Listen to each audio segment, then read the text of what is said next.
Huwag ka mag-alala. Babayaran din kita sa katapusan. Sige, Mare. Walang anuman.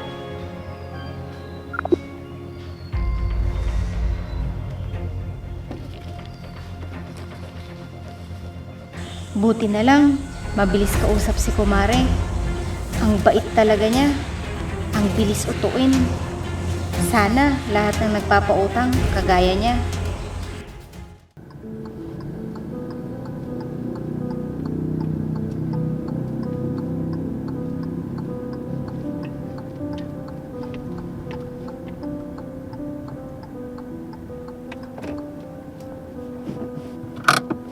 Mahal. Hoy, mahal. Gising na. Andito na tayo. Hoy, mahal.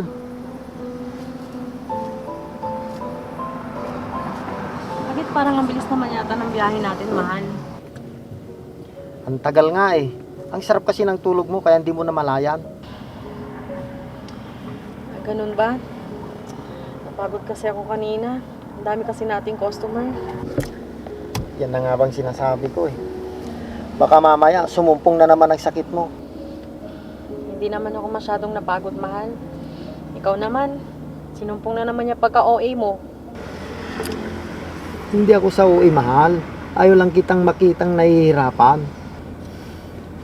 Oo na, huwag mo na akong sermonan.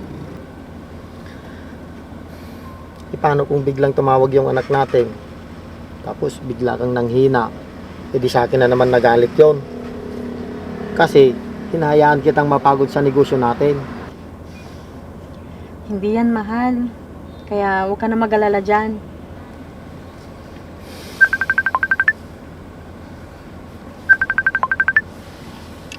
Ito na nga bang sinasabi ko? Tumatawag na tong anak mo. Sagutin mo na. Hello, anak. Oo, okay naman ang mama mo. Oo, hindi naman siya masyadong napagod. Ah, yung mama mo, anak? Kaiidlip lang ng mama mo. Oo, huwag kang mag-alala, anak. Ayos lang ang mama mo.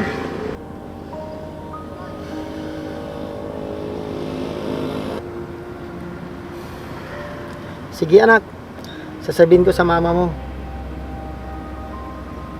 Mag-iingat ka din dyan. Ano daw yun? Kagaya dati, maghahanap ka na daw ng mamamahala sa negosyo natin. Para hindi ka na daw mapagod. Sabi na nga ba eh. Yan na naman ang sasabihin ng anak mo. Mahal, intindihin mo na lang yung anak mo. Kagaya ko, nag-aalala din sa'yo. Oo na, alam ko yun. Pero syempre, iba pa rin yung may libangan ako.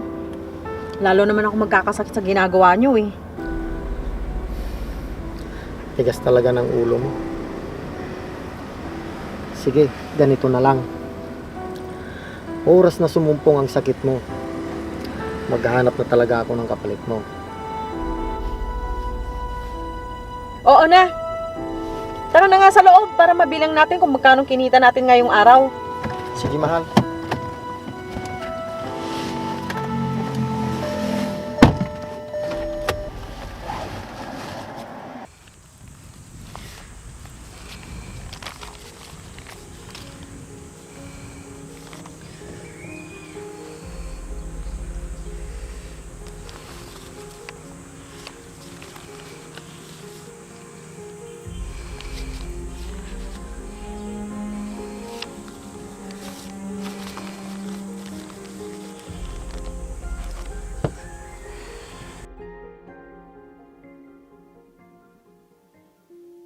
Saan kaya ako mangungutang ngayon?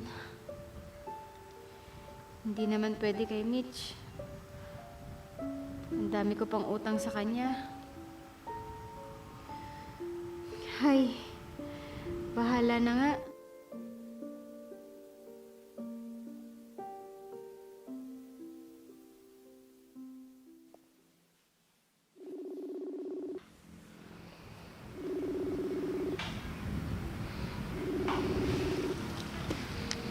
Hello, Mitch. Ano kasi... Pwede mo ba akong pahiramin ng 1,000? Babayaran ko rin sa 1 linggo, kasabay nung inutang ko sa'yo. Ah, ganun ba? Sige, salamat na lang. Kala mo naman, hindi babayaran.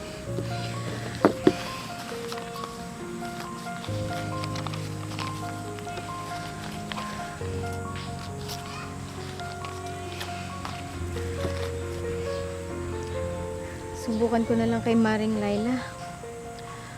Mabuti pa yun. Mabait.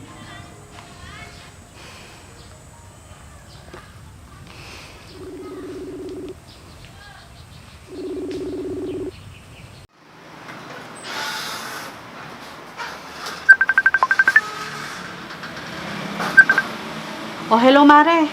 Bakit napatawag ka? Hello, Mare. Kumusta ka na? Ayos lang naman Mare. Busy ka ba, Mare? Hindi naman. Pero paalis kami ngayon ng kumpare mo. Pupunta kami ng bayan. Mare, ano kasi... Baka pwede mo muna akong pahiramin. Kailangan ko lang kasi. Ganun ba? Ngayon mo na ba kailangan? Mahal! Matagal pa ba yan?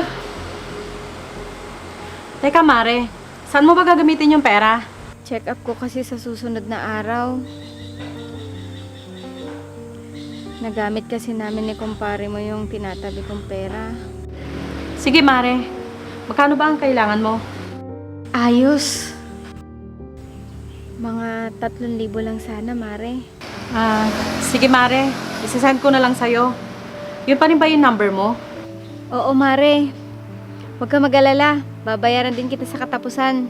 Sige Mare, walang anuman.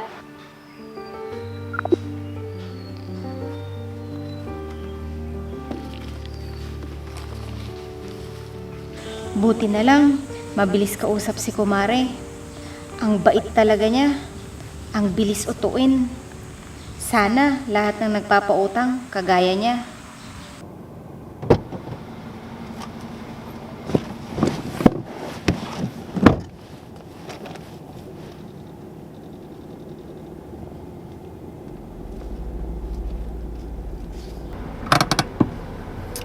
Teka nga muna.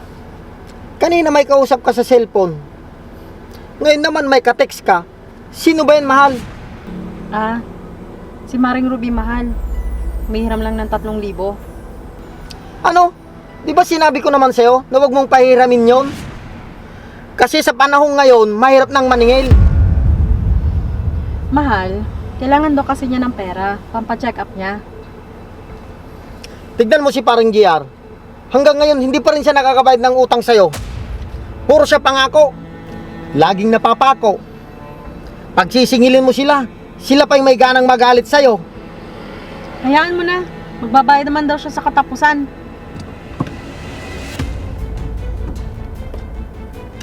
Naniwala ka naman. Sigurado ako hindi magbabayad yun. Oo na, bilisan mo na nga dyan.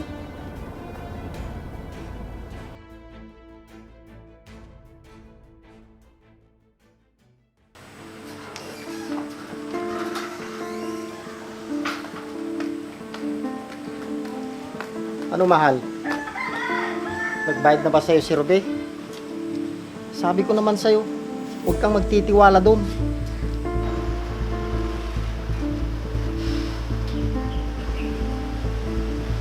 Tignan mo ang nangyari. 3 buwan na, wala pa rin. Gipit daw siya ngayon Kaya humingi siya ng konting palugit. Hindi ka naman kasi Bombay para magpautang. Wala nang ang tubo yung pinapautang mo, hindi ka pa nila kayang bayaran. Tulong na lang natin yun sa kanya. Si Pare GR, nagbayad na ba? Tinawagan ko siya na isang araw. Sabi niya, susubukan na lang daw niya magbayad sa 15. Ano? Ba't daw niya susubukan? Mag-iisang taon na yung utang niya. Hanggang ngayon, hindi pa rin siya nakakahanap ng solusyon? Baka naman kasi gipit lang yung tao. Alam mo kasi mahal, masyado ka kasing mabait. Hayaan mo, ako na lang yung maniningil sa kanila. Ano ka ba? Wag na, mahal. Ako nang bahala. Nakakahiya sa kanila. Eh sila, hindi ba sila nahihiya? Isang sabi lang nila sa'yo noon, binibigyan mo sila kagad. Tapos ngayon, halos ayaw na nilang magbayad. Hayaan mo na, mahal. Huli na talaga to. Hindi na ako magpapautang. Dapat lang. Dahil kung hindi, ako na mismo magsasabi dyan sa anak mo. Oo na. O siya, sige, tawagan mo yan si Ruby. Itanong mo kung kailan siya magbabayad ng utang niya. Para may pandagdag tayo dyan sa pagpa-check up mo. O sige, tatawagan ko.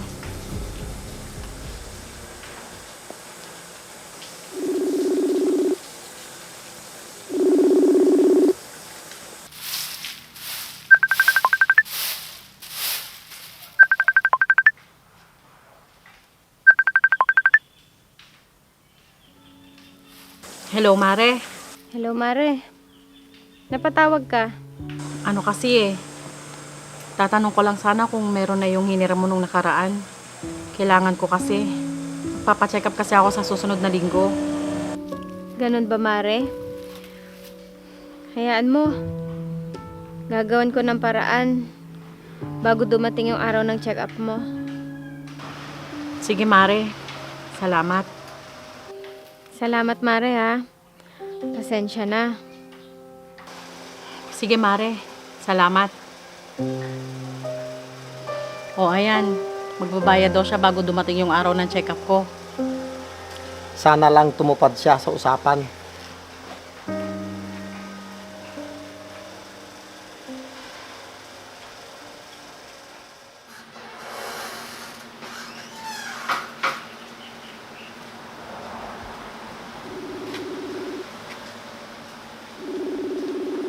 Salamat po.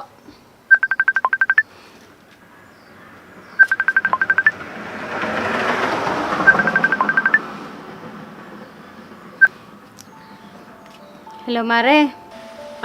Hello, Mare. Wala pa rin ba? Ngayon kasi yung araw ng check-up ko. Pasensya ka na, Mare. Hindi ako nakadilihensya eh. Pangako, sa susunod na buwan, babayaran din kita. Ganun ba, Mare? Sige, ayos lang. Pasensya na talaga, Mare. Sige.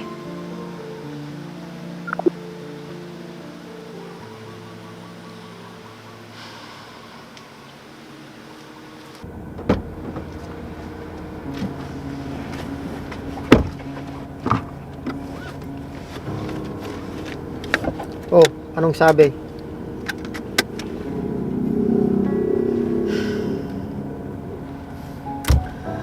Yan na nga bang sinasabi ko eh. Si Pare GR, nakausap mo na ba?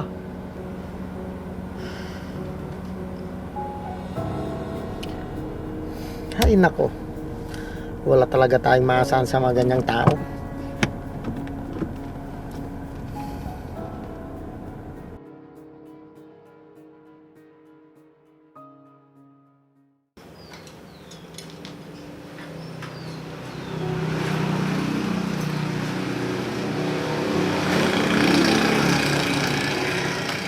Mahal, malapit ng birthday mo ah. Anong gusto mong handa sa birthday mo? Tinatamad akong magluto, mahal. Isa pa, wala naman dito yung anak natin. Kumain na lang tayo sa labas. Teka nga muna, maupo nga muna tayo. Mamaya mo na yung tapusin. Sige. Siya nga pala, kumusta yung pautang mo?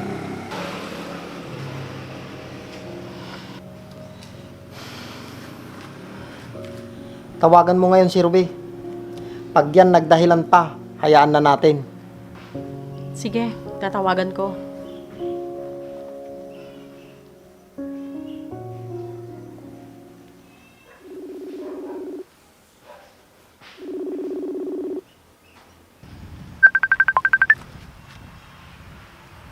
Hay, ano na naman kaya ang palusot ko? Hello, Maring Laila? Mare, meron ka na ba dyan? Ano kasi, Mare? Pandagdag lang sana namin nagastusin dito sa bahay. Isa pa, pwede ko na rin kasi sa susunod na linggo. Pambili ko sana ng handa. Pasensya na talaga, Mare.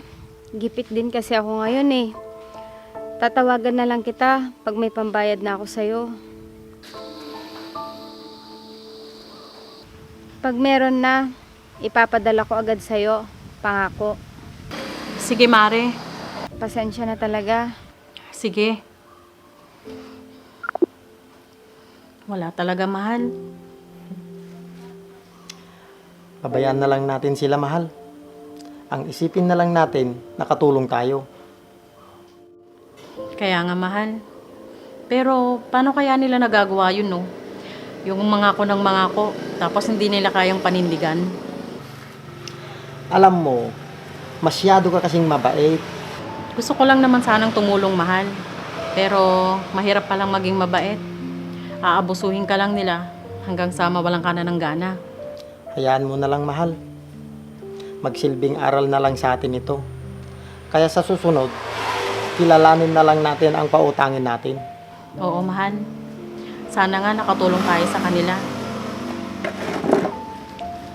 Ang Diyos na lang ang bahala sa kanila.